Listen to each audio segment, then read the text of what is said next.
permanecer. Uma parte das descrições do que é dito em torno de espírito, nós já sabemos que são íncubos ou súcubos, e não espíritos. Isso é muito grave. Nós não faremos, evidentemente, aquilo que Kardec quer, que é transformar o centro espírita em uma universidade do povo, aonde a gente caminha para laboratórios com essa dimensão repetitiva, ostrácica e absolutamente decadente. Absolutamente decadente. Ela não é outra coisa senão uma decadência. É a negação do espiritismo. Nós não podemos continuar com isso. E isso está criando para todos nós graves riscos. Vejam, hoje a gente fala em insight noético. Quem produz, quem alcança o insight noético é um médium.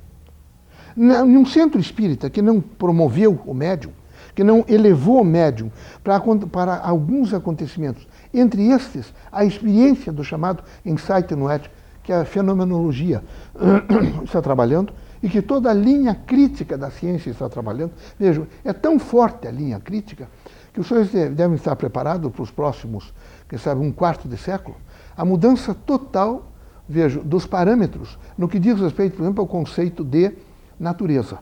A ciência vinculada à física começa a fazer um conceito novo da natureza.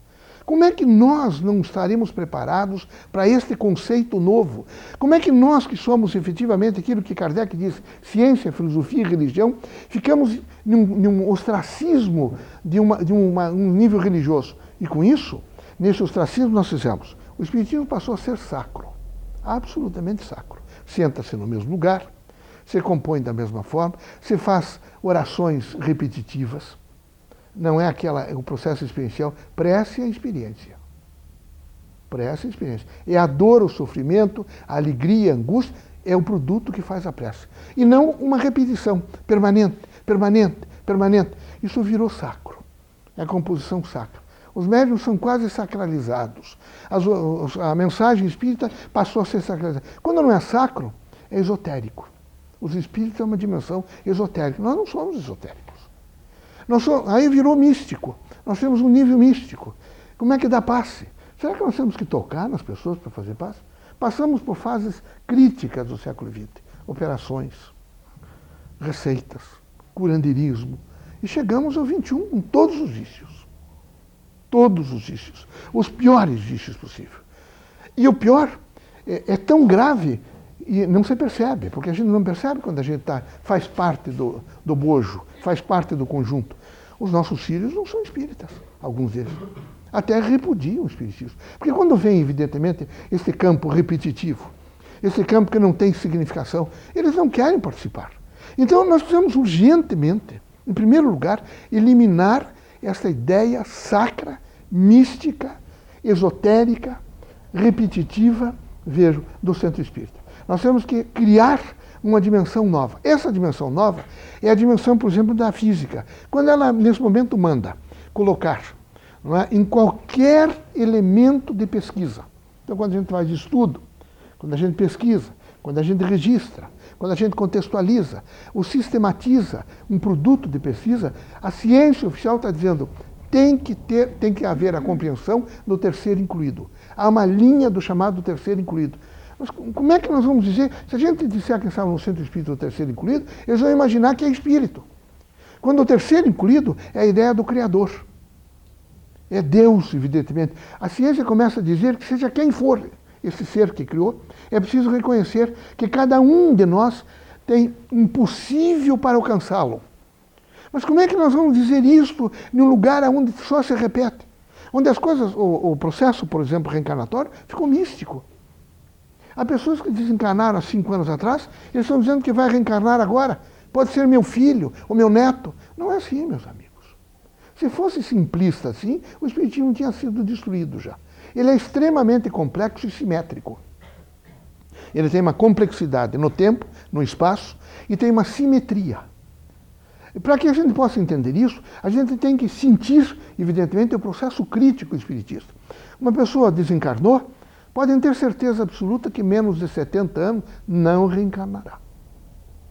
Por um sentido lógico, evidentemente, de um campo cognitivo, afetivo, psicomotor, conativo, um campo, por exemplo, afetivo. ele tem relações afetivas, ele não poderia ver, ele criaria graves transtornos. Então a gente pode hoje fazer até um gráfico, para a gente saber mais ou menos as dimensões onde a gente viveu neste campo, evidentemente, cultural e espiritual. Mas os centros espíritas estão amortecidos. Vejo, eles estão repetitivos, eles não têm, a escola de médium, eles não alcançaram a palavra mediunato. Eles não alcançaram a palavra mediunato. Como é que nós vamos, nesse momento, nos preparar para uma dimensão maior? De maneira nenhuma. Eles fazem conferências públicas com 7.000 pessoas, onde colocam um orador, e o sujeito fala durante 2 horas, o que não se chega a conclusão nenhuma. Nenhuma. Porque é um amontoado de nomes técnicos, de algumas coisas, que eu confesso para os senhores, alguma daquelas áreas é minha, de departamentalização de conhecimento. Eu não, na última que eu fui, eu não vi nexo nenhum. É uma cachoeira de palavras, uma catedral de palavras sem nada, vazia. Isso não pode continuar. O espiritismo não é só efeito, é bonito fenômeno, mas o espiritismo não é fenômeno. O espiritismo é estudo. A gente tem que se dispor a estudar. E estudo representa disciplina. Absoluta disciplina. Então, esse século XXI, esse processo do século XXI, é um processo de mudanças. E ele tem que operar a mudança dentro da casa espírita. Sabe por quê? Nós já começamos a trabalhar no espiritismo uma coisa chamada eslética. Uma coisa chamada transdisciplinaridade. Uma coisa chamada, nesse momento, visão crítica de espaço. Espaço estruturado finito. O que é esse espaço? E como é que a gente pensa? Como é que opera-se, por exemplo, o nível de comunicação de instante a instante? Nada. Não se faz nada. Simplesmente ler o Evangelho. Mas o Evangelho não é um processo repetitivo. O Evangelho é uma criação de geração a geração. Cada nova geração espírita terá que redescobrir e reinterpretar o Evangelho. Ela terá que pegar, evidentemente, as vivências contemporâneas, aquilo que está acontecendo, e imediatamente colocar numa linguagem inteligível a esta geração que está vivendo. Não. É um processo de repetição. Em contrapartida, as mensagens são esdrúxulas. Eu li uma das mensagens, se diz que dizia assim: levantar com Kardec, tomar café com Kardec, almoçar com Kardec. Ficaram ridículos. Ficaram ridículos. Eu estou imaginando eu pegar uma coisa dessa e entregar entre os doutores, que eu faço parte de colegiados de pós-graduação, a senhora da mesma forma, e dizemos para eles que nós somos, que aquilo é ciência e biologia. Eu estou imaginando. Quer dizer, é lógico que se perdeu o senso crítico. Se perdeu o senso crítico. E passou-se a fazer o místico. E passou-se a fazer a repetição. Isso não pode acontecer. Nós vamos ter que treinar os presidentes de centro espírita, os orientadores, coordenadores do mediunato, e compor um quadro novo, tendo em vista, evidentemente, um sujeito que faça um